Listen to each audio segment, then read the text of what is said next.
Assalamualaikum warahmatullahi wabarakatuh. Berjumpa lagi dengan saya Naza. Kali ini saya akan membawakan sebuah kisah yang berjudul Kisah Zaman Jahiliyah. Semoga kita selalu di dalam lindungannya.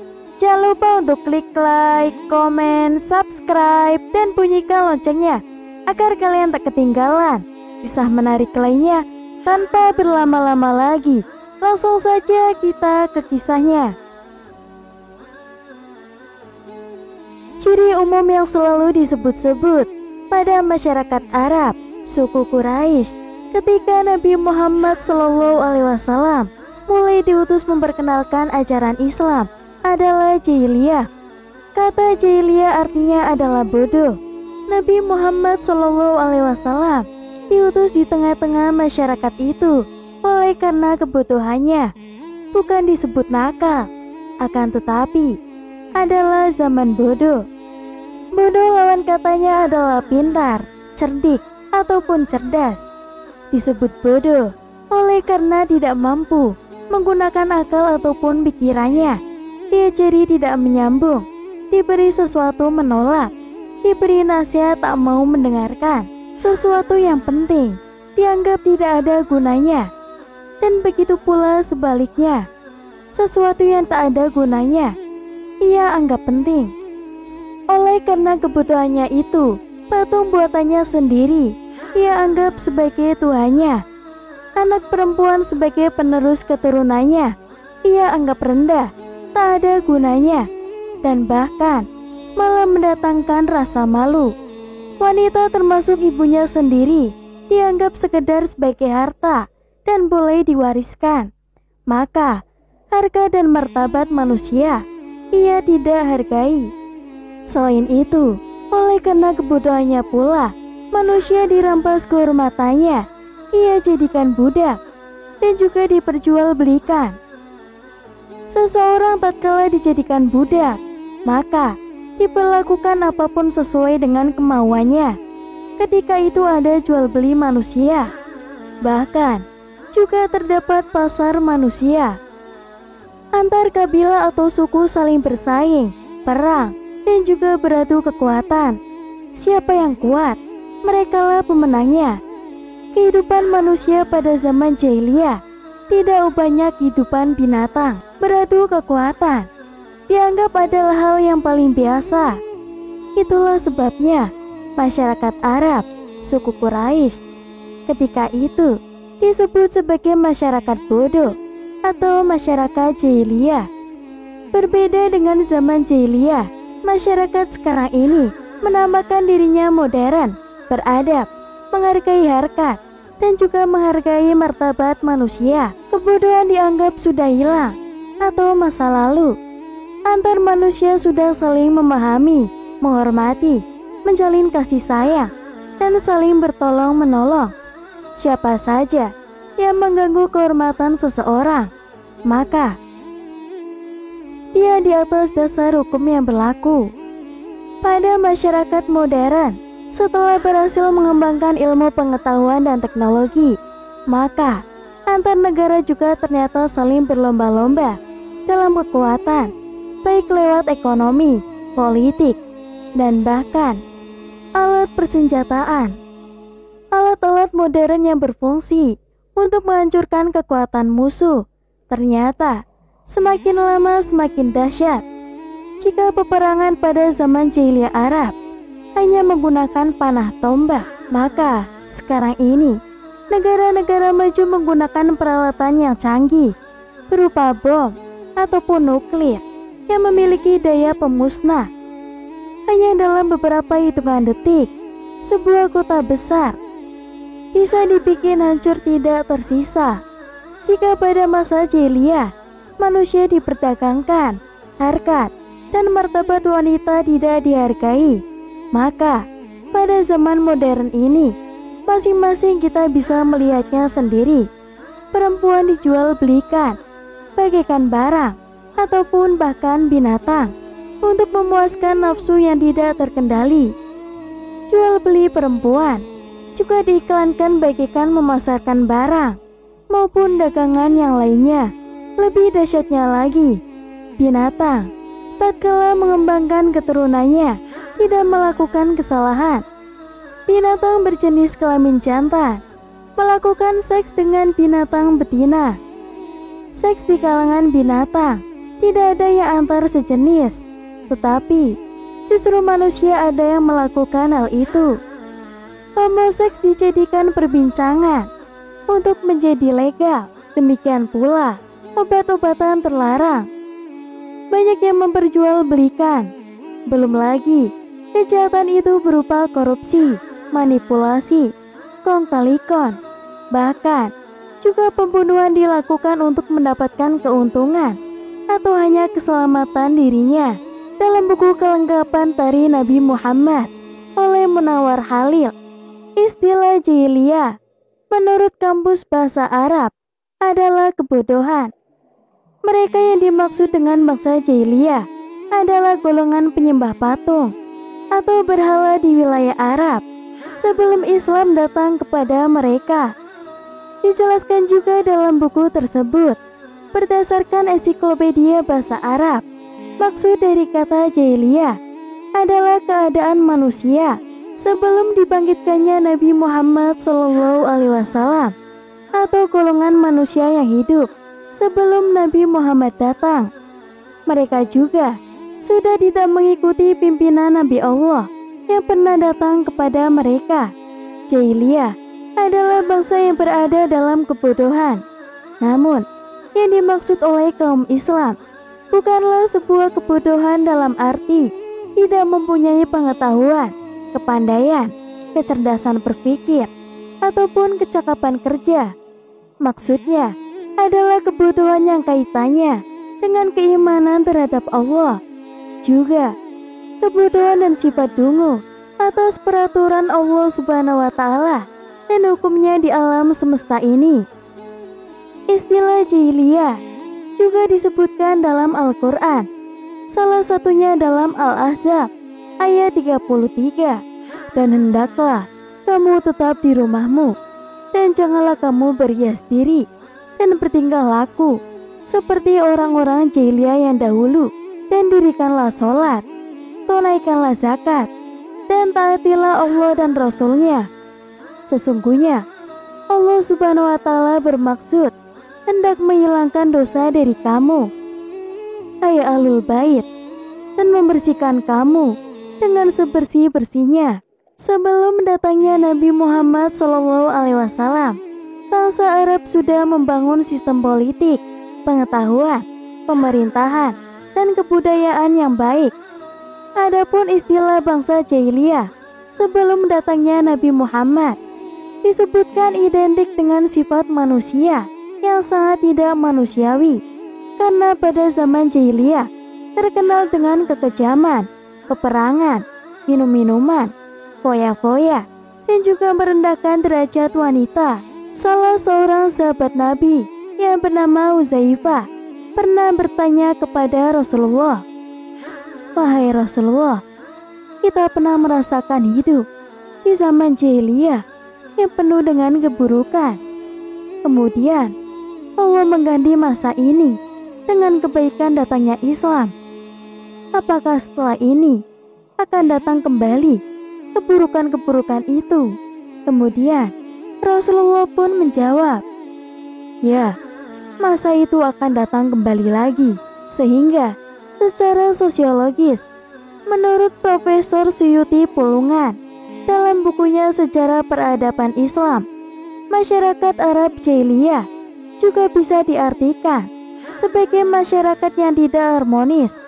Ketidakharmonisan itu berdampak luas pada perbuatan negatif yang muncul dan membuat mereka hidup dalam kesesatan dan kezaliman. Kezaliman mereka juga disebabkan oleh rasa ketidaktertarikannya pada agama yang diajarkan oleh Nabi dan Rasul-Rasul terdahulu. Merenungkan gambaran tersebut, maka di zaman modern seperti sekarang pun, ciri-ciri jahiliyah ternyata justru lebih tampak, dan bahkan kekuatan perusaknya jauh lebih dahsyat. Mungkin jika dibandingkan, keadaan di zaman modern ini akan lebih jahiliyah. dibanding masyarakat jahiliyah zaman dahulu. Ada hal yang didambakan umat beragama di akhirat kelak, yakni surga. Sebaliknya ada hal yang sangat ditakuti dan sangat dihindari, yakni neraka. Namun, tak dapat dipungkiri, masih banyak manusia yang nantinya akan masuk neraka. Mereka adalah orang-orang yang kufur, durhaka, dan melakukan perbuatan tercela lainnya. Tapi perlu kita ketahui bahwa Rasulullah SAW menyebut bahwa mayoritas penghuni neraka adalah perempuan. Sementara Allah Subhanahu wa Ta'ala tak pernah membeda-bedakan hambanya lewat jenis kelamin ataupun strata sosial. Di sisi Allah Subhanahu wa Ta'ala, hanya yang bertakwa yang paling tinggi derajatnya. Dalam hadis riwayat Bukhari, yang artinya, aku diperlihatkan tentang neraka. Saat itu kebanyakan penduduknya adalah kaum wanita yang kufur. Lalu sahabat bertanya, apakah mereka kufur kepada Allah? Rasulullah SAW menjawab, mereka kufur terhadap suami-suami, mereka kufur terhadap kebaikan-kebaikannya.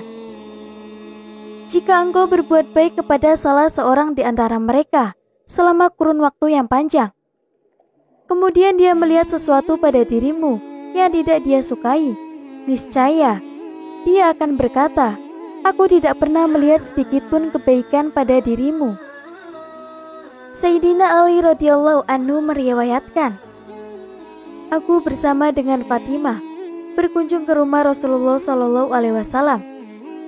Maka kami temui beliau sedang menangis.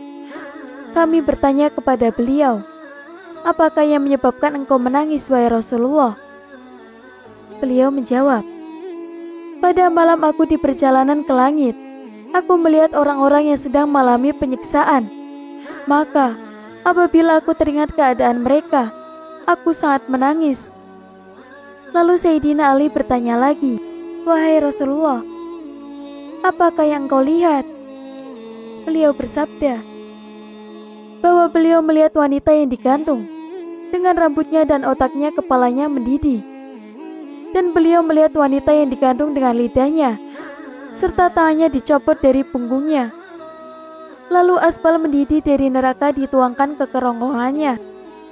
Beliau juga melihat yang digantung dengan buah dadanya dari balik punggungnya. Sedangkan air getah kayu jakum dituangkan ke kerongkongannya. Beliau juga melihat wanita yang digantung diikat kedua kaki dan tangannya ke arah ubun-ubun kepalanya, serta dibelit dan dibawa kekuasaan ular dan kalajengking. Beliau juga melihat wanita yang memakan badannya sendiri, serta dibawanya tanpa api yang berkobar-kobar dengan hebatnya. Beliau melihat wanita yang memotong-motong badannya sendiri dengan gunting dari neraka. Beliau melihat wanita yang bermuka hitam, serta dia makan usus-ususnya sendiri.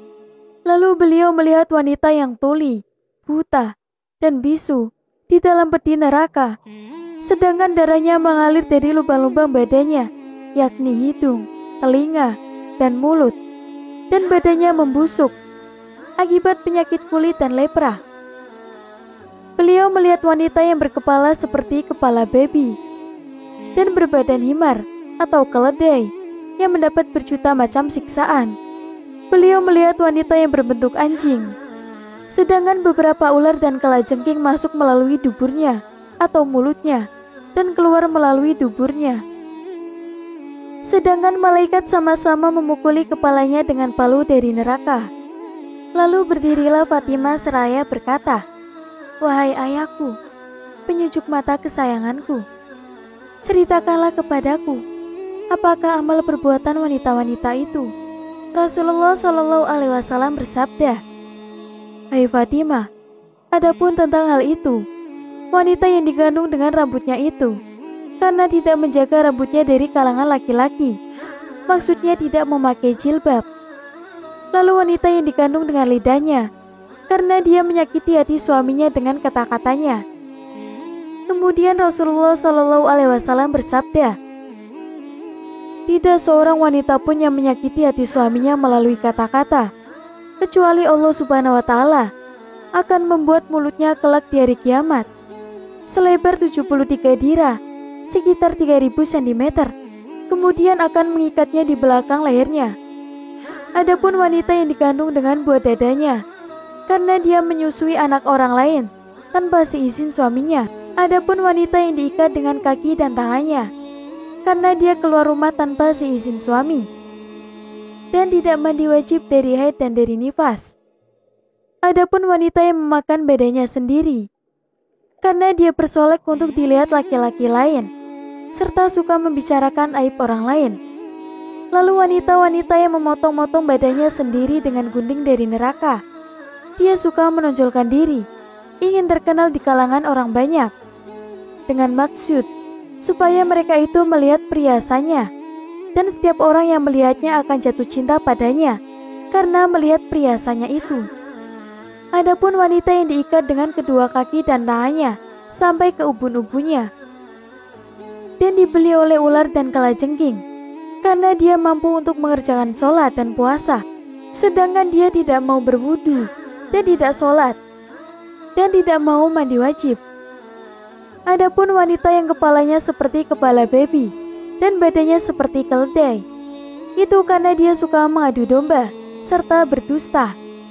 Wanita yang berbentuk seperti anjing, karena dia ahli fitnah serta suka marah-marah pada suaminya.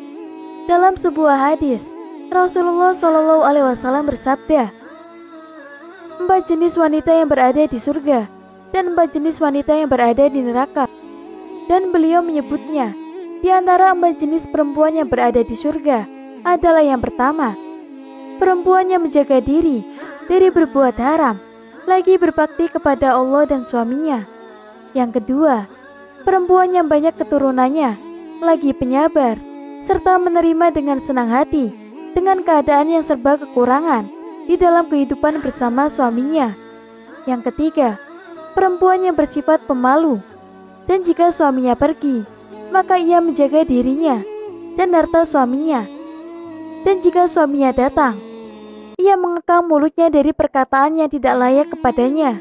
Lalu yang keempat, perempuan yang ditinggal mati oleh suaminya, dan ia mempunyai anak-anak yang masih kecil, lalu ia mengekang dirinya hanya untuk mengurusi anak-anaknya dan mendidik mereka, serta memperlakukannya dengan baik, dan mereka tidak bersedia kawin karena khawatir anak-anaknya akan terlantar. Kemudian Rasulullah SAW bersabda, dan adapun 4 jenis wanita yang berada di neraka. Yang pertama, perempuan yang jelek atau jahat mulutnya terhadap suaminya. Jika suaminya pergi, maka ia tidak menjaga dirinya, dan jika suaminya datang, ia memakinya. Yang kedua adalah perempuan yang memaksa suaminya untuk memberi apa yang ia tidak mampu. Yang ketiga adalah perempuan yang tidak menutupi dirinya dari kaum lelaki dan keluar dari rumahnya dengan menampakkan perhiasannya dan memperlihatkan kecantikannya untuk menarik perhatian kaum lelaki. Yang keempat adalah perempuan yang tidak mempunyai tujuan hidup kecuali makan, minum, dan tidur, dan ia tidak senang berbakti kepada Allah Subhanahu wa Ta'ala, Rasul, dan suaminya. Oleh karena itu, seorang perempuan yang bersifat dengan sifat-sifat 4 ini, maka ia dilaknat dan termasuk ke dalam ahli neraka, kecuali jika ia bertaubat. Diceritakan dari istri Humaid As-Saidi bahwa ia datang kepada Rasulullah SAW. Kemudian ia berkata, "Wahai Rasulullah, sesungguhnya aku senang mengerjakan sholat bersamamu." Nabi Muhammad SAW berkata, "Aku mengerti bahwa engkau senang mengerjakan sholat bersamaku. Akan tetapi, sholatmu di tempat tidurmu itu lebih baik daripada sholatmu di kamarmu. Dan sholatmu di kamarmu lebih baik dari sholatmu di rumahmu. Dan sholatmu di rumahmu lebih baik daripada sholatmu di masjidku." Rasulullah SAW bersabda, "Sesungguhnya yang lebih disukai sholatnya perempuan oleh Allah ialah yang dilakukan pada tempat yang amat gelap di rumahnya." Dari hadis ini dijelaskan bahwa pentingnya bagi perempuan untuk tidak keluar rumah, bahkan untuk melaksanakan sholat jamaah. Tetapi lebih baik bagi perempuan untuk melaksanakan sholat di rumahnya, untuk menjaga dirinya sendiri. Diceritakan dari Dewi Aisyah radhiyallahu anhu, pada suatu ketika Rasulullah Shallallahu Alaihi Wasallam duduk di masjid. Tiba-tiba masuklah seorang perempuan dari suku Muzainah yang memakai pakaian yang terseret-seret di tanah untuk perhiasan pada dirinya di masjid. Maka Rasulullah Shallallahu Alaihi Wasallam bersabda, "Wahai manusia, laranglah istri-istrimu dari memakai perhiasan dan memperindah gaya berjalan di dalam masjid. Karena sesungguhnya kaum Bani Israel itu tidak dilaknat hingga mereka memberi pakaian istri-istri mereka dengan pakaian perhiasan, dan mereka berjalan dengan gaya sombong di dalam masjid." Ibnu Abbas radhiyallahu anhu meriwayatkan bahwa Rasulullah Shallallahu Alaihi Wasallam bersabda, "Apabila seorang wanita keluar rumahnya dengan mempersolek dirinya serta memakai wangi-wangian, dan suaminya ridho akan perbuatannya demikian itu, maka dibangunkan untuk suaminya pada setiap pelangak istrinya sebuah rumah di neraka." Rasulullah Shallallahu Alaihi Wasallam bersabda, "Jihad seorang wanita ialah taat kepada suami dan menghiaskan diri untuknya. Istri tidak wajib taat perintah dan arahan suami apabila perintah dan arahan itu bertentangan dengan hukum Allah Subhanahu wa Ta'ala." Imam Al-Ghazali menegaskan, seorang istri wajib mentaati suaminya sepenuhnya dan memenuhi segala tuntutan suami dari dirinya, selagi tuntutan itu tidak mengandung maksiat. Di dalam kitab Uqudul Jain disebutkan macam-macam wanita yang masuk neraka dan wanita yang masuk surga. Abdullah bin Mas'ud mendengar Rasulullah Shallallahu Alaihi Wasallam bersabda, "Mana saja yang diajak suaminya ke tempat tidurnya, lalu ia menunda-nunda hingga suaminya tidur, maka ia dilaknat oleh Allah Subhanahu wa Ta'ala. Wanita mana saja yang cemberut di hadapan suaminya, maka dia dimurkai oleh Allah sampai ia dapat menimbulkan senyuman dari suami dan meminta keriduannya." Abdurrahman bin Auf radhiyallahu anhu mendengar Rasulullah Shallallahu Alaihi Wasallam bersabda, "Wanita mana saja yang durhaka di hadapan suaminya, melainkan ia berdiri dari kuburnya, mukanya menjadi hitam, dan wanita yang keluar rumahnya tanpa izin suaminya, maka ia dilaknati malaikat hingga ia kembali." Sayyidina Utsman bin Affan radhiyallahu anhu mendengar Rasulullah Shallallahu Alaihi Wasallam bersabda, "Tiada seorang istri yang keluar dari rumah suaminya tanpa seizin suaminya, melainkan segala sesuatu yang terkena sinar matahari hingga ikan-ikan di laut melaknatinya." Rasulullah Shallallahu Alaihi Wasallam bersabda, "Siapa manusia lebih besar haknya dari istri?" Rasulullah Shallallahu Alaihi Wasallam bersabda, "Suaminya." Aku bertanya lagi, "Dan siapakah yang lebih besar haknya bagi seorang lelaki?" Rasulullah bersabda, "Ibunya." Rasulullah Shallallahu Alaihi Wasallam bersabda, 3 golongan manusia yang Allah tidak mau menerima sholatnya dan amal kebaikannya tidak dinaikkan ke langit, yaitu budak yang minggat dari tuannya hingga ia kembali, wanita yang dimurkai suaminya hingga suaminya ridho, dan pemabuk hingga ia sadar. Rasulullah Shallallahu Alaihi Wasallam bersabda, "Jika seorang istri berkata kepada suaminya, 'Aku sama sekali tidak pernah melihat kebaikanmu,' maka amalnya benar-benar terhapus." Maksudnya wanita itu mengingkari suaminya, sehingga segala amal kebaikannya dilenyapkan oleh Allah Subhanahu wa Ta'ala, dan rusaknya amal itu sebagai balasan terhadap istrinya. Artinya pahala Allah itu terhalang, kecuali jika ia kembali mengakui segala kebaikan suaminya. Demikian kalau memang ucapannya itu benar. Istri tidak boleh dicela, sebagaimana ucapan budak kepada tuannya. Begitulah menurut Syekh Al-Azizi hadis tersebut. Diriwayatkan oleh Ibnu Adi dan Ibnu Asakir dari Dewi Aisyah radhiyallahu anha. Thalha bin Ubaidillah radhiyallahu anhu mendengar Rasulullah Shallallahu Alaihi Wasallam bersabda, Wanita yang berkata kepada suaminya, "Aku tidak pernah melihat kebaikan-kebaikanmu sama sekali, melainkan Allah Subhanahu wa Ta'ala memutuskan rahmatnya kepadanya pada hari kiamat nanti." Rasulullah Shallallahu Alaihi Wasallam bersabda, wanita yang meminta suaminya untuk menolak dirinya tanpa ada alasan yang mendesak, maka haram baginya bau surga. Hadis riwayat Ibnu Ahmad, Abu Dawud, Turmudi, Ibnu Majah, Ibnu Hibban, dan Al-Hakim dari Sauban budak Rasulullah Shallallahu Alaihi Wasallam. Ibnu Ruslan berkata, andaikan suami itu takut bahwa kita itu tidak dapat melaksanakan ketentuan-ketentuan hukum Allah yang berhubungan dengan kewajibannya, sepertinya baiknya bergaul, karena istri itu benci terhadap suaminya atau suaminya membahayakannya, maka wanita itu terhalang. Artinya tidak dapat memperoleh harumnya bau surga. Kalau wanita itu sangat sengsara karena benci terhadap suami, sebab suaminya tidak pernah mengurusnya, maka yang demikian ini tidak haram bagi istri untuk meminta cerai. Abu Bakar As-Siddiq radhiyallahu anhu mendengar Rasulullah Shallallahu Alaihi Wasallam bersabda, apabila seorang wanita berkata kepada suaminya, ceraikanlah aku, maka ia datang pada hari kiamat, di mana mukanya tidak berdaging, lidahnya keluar dari kuduknya, dan terjungkir di kerak jahanam.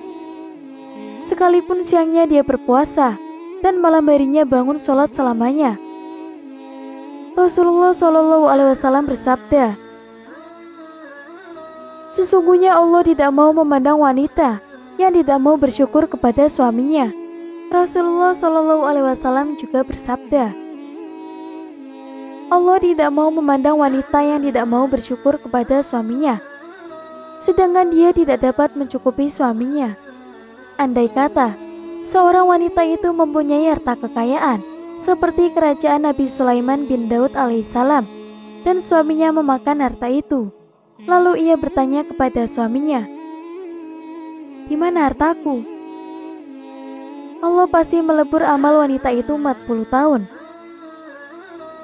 Sayyidina Utsman bin Affan radhiyallahu anhu mendengar Rasulullah Shallallahu Alaihi Wasallam bersabda,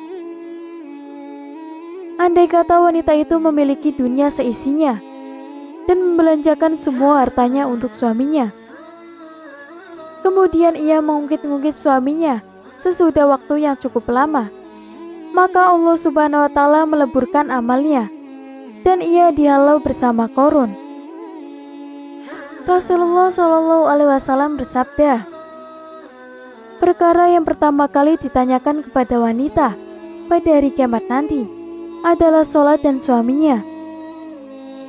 Rasulullah Shallallahu Alaihi Wasallam bersabda, perkara yang pertama kali diteliti bagi lelaki adalah sholatnya, kemudian istrinya, dan budak yang dimilikinya. Jika ia bergaul dengan mereka dengan baik dan berbuat baik kepada mereka, maka Allah Subhanahu wa Ta'ala berbuat baik kepadanya. Dan perkara yang pertama kali diteliti bagi wanita adalah sholatnya, kemudian hak suaminya.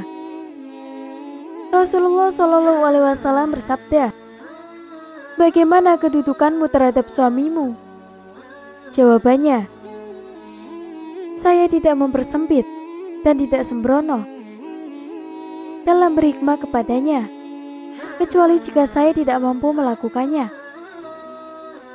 Rasulullah Shallallahu Alaihi Wasallam bersabda, bagaimana kedudukanmu kepadanya? Maka dia adalah surga dan dia adalah nerakamu. Di tengah hiruk-pikuk pasar Madinah, di mana pedagang berteriak memuji dagangannya dan aroma rempah mengudara, terdapat sudut gelap yang meresap dengan kisah kelam. Disinilah, dalam kemewahan palsu yang dibangun di atas penderitaan Musaika, budak perempuan milik Abdullah bin Ubay bin Salul menjalani hari-harinya dalam keputusasaan. Selain itu juga, di bawah naungan tuannya yang sangat keji, ia adalah permata yang dipaksa berlumuran lender. Seorang wanita yang kemolekan fisiknya dijadikan alat transaksi oleh mereka yang jiwanya sudah lama mati. Kota yang bercahaya dengan lampu-lampu pelita Dan seruan azan yang menggema ini juga menyimpan bayang-bayang jahiliyah, yang dimana wanita seperti Musaika masih terbelenggu dalam rantai tradisi yang hina, dipaksa menjual kehormatan demi uang dan kesenangan tuannya itu. Hari itu Madinah tenggelam dalam cahaya matahari yang terik, dan Musaika merasakan panasnya bukan hanya di kulitnya saja, tetapi juga ada di dalam hatinya itu. Pasar yang ramai dengan tawar-menawar itu baginya adalah arena penjara terbuka. Dari kejauhan, dia bisa melihat Abdullah bin Ubay tuannya itu tengah tertawa lebar sambil menghitung dinar-dinar yang diperoleh dari kerja paksa yang ia tumpahkan pada dirinya. Musaika kemudian menggigit bibirnya, menahan luka dalam yang tak terlihat oleh mata telanjang. Kemudian, sebuah bisikan kebebasan menyelimat ke telinganya itu ketika dia menyaksikan wanita-wanita berkerudung lewat. Mata mereka penuh dengan rasa hormat diri dan martabat yang tidak pernah ia rasakan. Dekat tenda tempat dia sering dipajang, Musaika mendengar percakapan antara dua wanita tersebut. "Maha suci Allah," ucap seorang wanita, suaranya sangat lembut namun tegas. "Tak ada seorang pun yang berhak memperdagangkan kehormatan manusia lainnya. Rasulullah mengajarkan kita bahwa setiap jiwa adalah jiwa yang bebas dan sama di hadapan Allah." Wanita lainnya pun mengangguk sambil matanya berkaca-kaca. Sungguh, jika hanya bisa mencapai telinga-telinga yang tertutup oleh dunia ini, betapa banyak hati yang akan terbebas dari belenggu. Musaika merasakan detak jantungnya berdegup kencang. Apakah mungkin akan ada harapan bagi dirinya itu? Dengan keberanian yang tiba-tiba, dia pun segera mendekati wanita-wanita itu, dan kedua wanita itu pun menoleh dengan tatapan terkejut. Hamba mendengar kata-kata kalian. Bisakah hamba juga meraih kebebasan itu?" Suara Musaika bergetar namun matanya bersinar dengan titik-titik harapan. Wanita pertama menatapnya dengan kasih, memahami keadaan Musaika hanya dengan satu pandangan. "Oh adikku, Islam mengajarkan kita bahwa setiap jiwa berhak atas kehormatan dan martabatnya. Berbicaralah dengan Rasulullah. Dia tak akan membiarkan ketidakadilan terjadi." Kemudian Abdullah bin Ubay pun yang memperhatikan dari jauh, berjalan mendekati dengan wajah yang mengeras. "Musaika, kembalilah ke tempatmu," raungnya dengan suara penuh otoritas yang biasa tak tertandingi. Musaika pun segera menelan rasa takutnya, membalas tatapan tuannya itu, sebuah tindakan yang belum pernah dia beranikan sebelumnya. "Tidak tuan, hamba ingin berbicara dengan Rasulullah. Hamba tidak ingin ini lagi. Hamba tak ingin menjadi alat penderitaan." Ada keheningan di sebuah pasar. Suara tawar-menawar seakan terhenti oleh beratnya pengakuan Musaika. "Kau pikir kau bisa berbicara dengan Rasulullah begitu saja?" cemooh Abdullah. Cengkeramannya pada tangan Musaika makin mengencang. "Kau tidak lebih dari harta milikku." Seorang laki-laki dari kerumunan berkata dengan suara yang tenang namun mengandung kekuatan. "Tuan, tidak ada yang memiliki jiwa selain penciptanya. Jika dia memilih untuk berbicara dengan Rasulullah, siapakah kita untuk menghalanginya?" Pandangan semua orang kini tertuju pada Musaika dan Abdullah. Udara dipenuhi dengan ketegangan dan harapan. Hari itu, takdir Musaika berada di ujung tanduk dan langkah berikutnya akan menentukan tidak hanya nasibnya, tapi juga nilai-nilai yang akan Madinah pegang. Malam telah merangkak masuk, menyalakan bintang-bintang dan bisikan angin dingin di kota Madinah. Namun bagi Musaika dan para budak wanita lainnya, malam ini adalah perpanjangan dari mimpi buruk yang tak kunjung berakhir. Cahaya lampu dari malam rumah Abdullah bin Ubay bin Salul menerangi jalanan gelap. Dan dari dalam, terdengar gelak tawa tamu-tamu yang tidak sabar menikmati hiburan malam itu. Abdullah bin Ubay bin Salul pun kemudian duduk di sudut ruangan. Senyuman serakah terpampang di wajahnya saat ia menghitung dinar demi dinar. malam ini akan sangat menguntungkan. Umamnya sangat puas. Di sisi yang lain, ruangan Musaika pun dan para budak lainnya berdiri dengan pasrah. Mata mereka sangat layu. Namun di dalam keheningan, mereka berbagi kekuatan yang tak terucapkan. Mereka adalah korban yang terikat oleh takdir yang kelam. Namun, di dada mereka masih menyala api kecil dengan keberanian. Seorang tamu mabuk kemudian mendekati Musaika. Tatapannya sangat serakah. "Hai cantik, kau yang tadi siang itu kan?" ucapnya dengan logat yang terantuk oleh anggur. "Kulihat ada mata pemberontak dalam dirimu. Bagus, aku suka itu.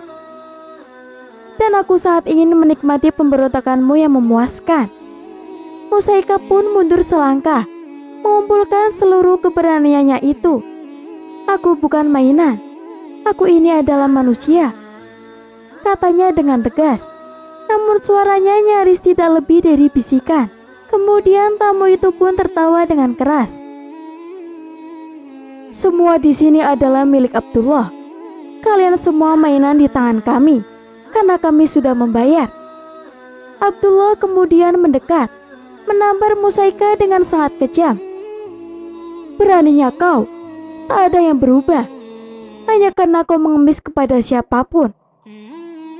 Tubuhmu ini akan sangat berguna jika dimanfaatkan." Musaika merasakan jiwa dan tubuhnya bergetar dengan jijik. "Tuan, apa yang kita lakukan ini salah di mata Allah," kata Musaika dengan berani. Suaranya nyaris berbisik. Abdullah pun kemudian tertawa keras. Tatapannya sangat sinis. "Allah, apa peduli Allah dengan urusan duniawi seperti ini? Ini soal uang Musaika, dan kau akan baik-baik saja selama menghasilkan uang untukku." Kemudian para budak lain pun segera menundukkan kepala mereka untuk menghindari konfrontasi yang mungkin memperburuk keadaan mereka. "Tuan, hamba tak akan melakukannya lagi. Hamba tidak bisa," kata Musaika bersikeras. Tangannya gemetar namun semangatnya tak tergoyahkan. "Tidak bisa," kata Abdullah kemudian mendekatinya. Suaranya rendah namun mengancam. "Kau akan lakukan apa yang aku suruh, atau kau akan merasakan apa artinya menjadi bawahan. Siapkan dirimu, atau aku akan membuat sisa hidupmu lebih buruk dari kematian." Para budak wanita lainnya pun menundukkan kepala, menahan air mata dan amarah. Mereka telah kehilangan segalanya, bahkan suara mereka untuk berteriak. Pada saat tengah malam, ketika semua telah tenang dan tamu-tamu mabuk dalam lelapnya, Musaika kemudian merangkak keluar dari ruangan tempat ia ditahan. Jantungnya berdegup kencang. Setiap langkahnya diatur dengan hati-hati untuk menghindari papan kayu yang mungkin berderit. Dia kemudian melewati ruangan tempat Abdullah tertidur. Dada pria itu naik turun secara teratur. Dalam mimpi yang jauh dari realita yang kejam yang ia ciptakan, Musaika kemudian mencapai di depan pintu depan. Tangannya gemetar menyentuh kenop pintu. Dan dengan nafas yang ia tahan, ia pun kemudian mendorongnya dengan perlahan. Pintu itu pun kemudian membuka tanpa suara. Dan semilir angin malah menyambutnya dengan langkah yang ringan namun penuh tekad. Kemudian, Musaika pun segera melarikan diri ke dalam kegelapan, menjauh dari neraka yang selama ini menyekapnya. Pada saat fajar menyingsing, Musaika pun telah lenyap dari pandangan. Namun jejak langkahnya meninggalkan janji-janji akan pagi baru, yang akan membawa harapan dan pertemuan yang akan mengubah segalanya. Di saat fajar baru meretas kegelapan, Rasulullah sedang bersujud dalam sembahyang subuhnya ketika keheningan pagi tiba-tiba terisi dengan kehadiran yang lembut namun penuh wibawa. Kemudian Malaikat Jibril utusan ilahi turun membawa wahyu yang akan meneguhkan hati banyak orang. Nabi Muhammad merasakan kehadiran Jibril tanpa harus membuka matanya. Suatu keheningan yang mendalam menyertai kedatangan malaikat pembawa pesan itu. Ketika beliau mengangkat kepalanya, Suara Jibril mengalun lembut namun pasti membawakan ayat-ayat suci yang baru diturunkan.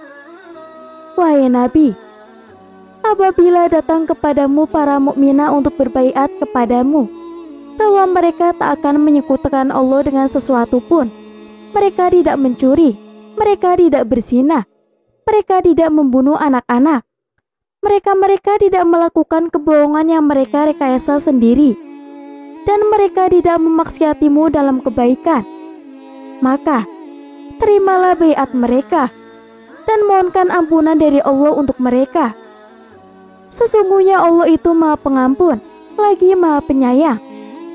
Quran Surat Al-Mumtahanah ayat 12. Ketika Rasulullah bangkit dari sajadahnya itu, wajahnya dipancarkan kebijaksanaan dan rasa syukur. Ia pun mengerti bahwa setiap kata yang dibawa oleh Jibril adalah petunjuk dan perlindungan bagi umatnya, khususnya bagi wanita-wanita yang dilanda kesusahan. Pada saat yang hampir bersamaan, langkah-langkah cepat dan tak teratur terdengar mendekat. Seorang wanita muda berpakaian compang-camping dengan wajah yang pucat, namun penuh tekad, kemudian tiba di hadapan Rasulullah.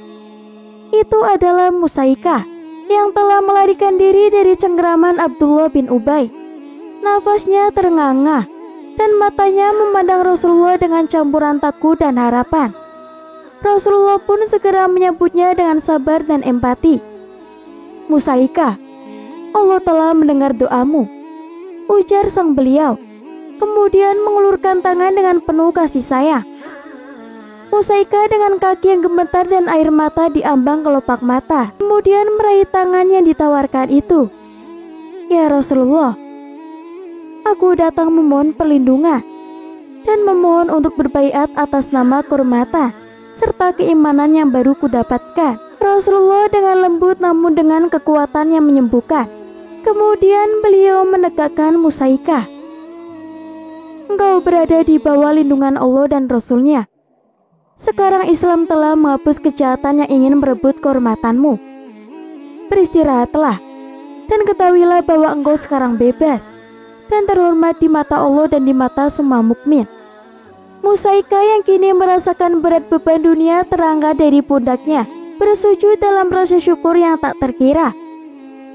Ia tahu bahwa hidupnya kini telah berubah selamanya. Langit Madinah bersaksi atas keadilan yang hendak terlaksana itu. Kemudian matahari tengah naik ke puncak langit ketika Rasulullah dengan langkah tenang namun tegas mendatangi Abdullah bin Ubay yang sedang duduk di antara kaumnya. Kemudian ia pun berpura-pura tenggelam dalam urusan dagang. Musaikah pun segera berdiri di sisi Rasulullah.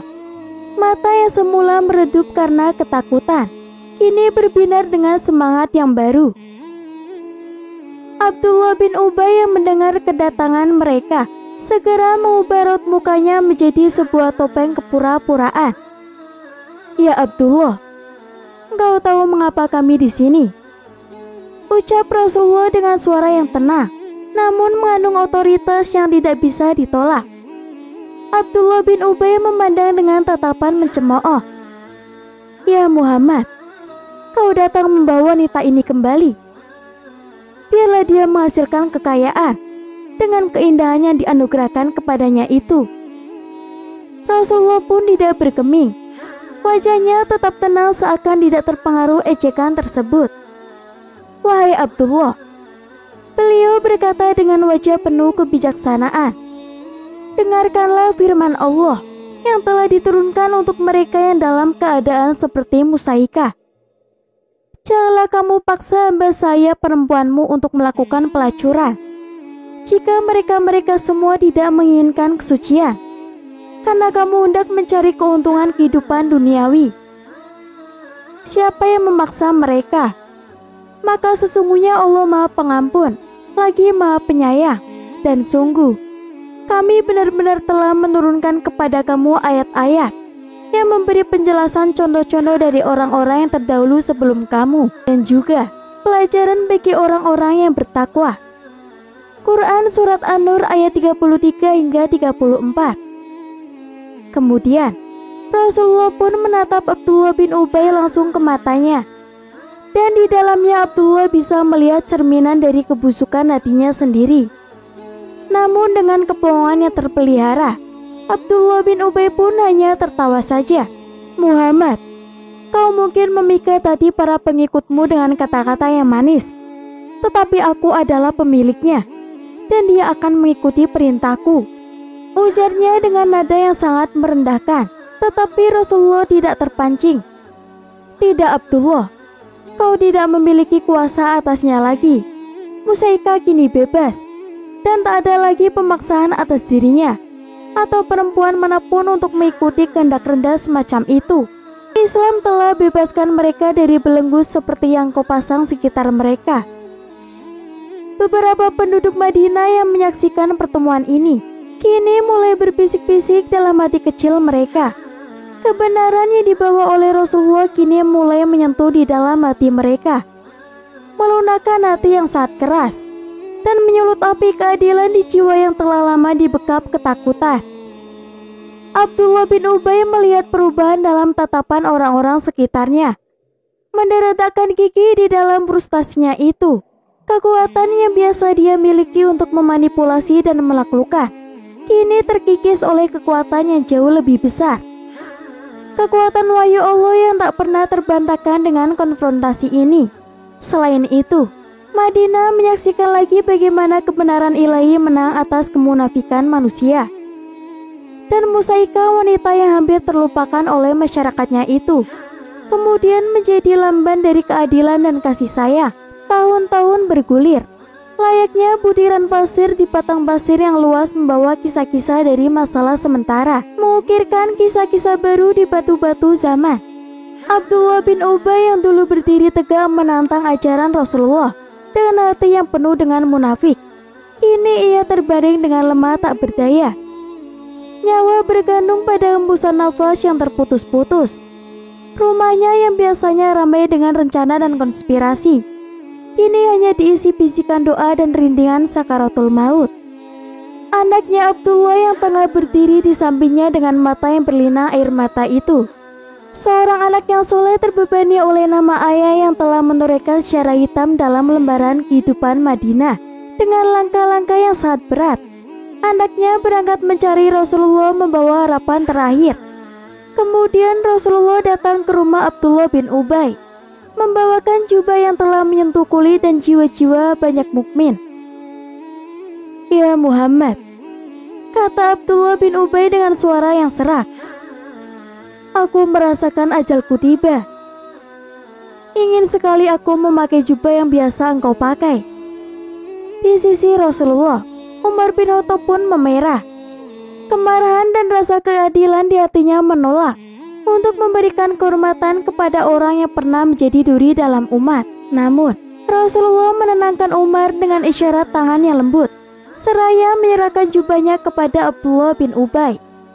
Kemudian, saat nyawa Abdullah bin Ubay beranjak dari dunia fana, Rasulullah segera berdiri sebagai imam di sholat jenazahnya. Umar bin Khattab yang tidak dapat menyembunyikan keheranannya mencoba mengungkapkan penolakannya itu. "Wahai Rasulullah, mengapa engkau mensolatkan seorang munafik?" tanya Umar dengan hati yang bergejolak. Rasulullah hanya bisa tersenyum dengan sabar. "Wahai Umar, aku diberi pilihan dan aku memilih untuk mengampuni. Bukankah Allah berfirman, jika aku memohonkan ampun untuk mereka lebih dari 70 kali, maka Allah akan mengampuni. Allah itu Maha Pengampun, lagi Maha Penyayang." Dengan demikian, terkuburlah Abdullah bin Ubay, lelaki yang telah mempergunakan kedudukannya untuk menyebarkan kebencian dan juga menyebarkan munafik dalam lipatan sejarah sebagai saksi bisu atas kedermawanan dan kemurahan hati Rasulullah. Dan di penghujung hari ketika matahari terbenam di ufuk Madinah, orang-orang menyaksikan bukan hanya akhir dari seorang munafik, tetapi juga pelajaran yang akan diingat sampai akhir zaman, bahwa keadilan dan kasih sayang itu harus selalu menjadi tonggak dalam menegakkan masyarakat yang beradab, dan bahwa akhir kehidupan seseorang adalah saat terakhir bagi Allah untuk menentukan nasibnya. Seiring dengan pemakaman Abdullah bin Ubay, Musa dan mereka yang pernah menderita karena kejahatan menemukan kedamaian, mengetahui bahwa kezaliman akhirnya telah berakhir. Selain itu, bahwa masa depan mereka kini ada di tangan yang jauh lebih adil, yakni di tangan Allah pemberi keadilan yang sejati. Wallahu a'lam bishawab. Cukup sekian kisah yang dapat saya sampaikan. Semoga bermanfaat dan memberi pelajaran bagi kita semua. Akhir kata, wassalamualaikum warahmatullahi wabarakatuh.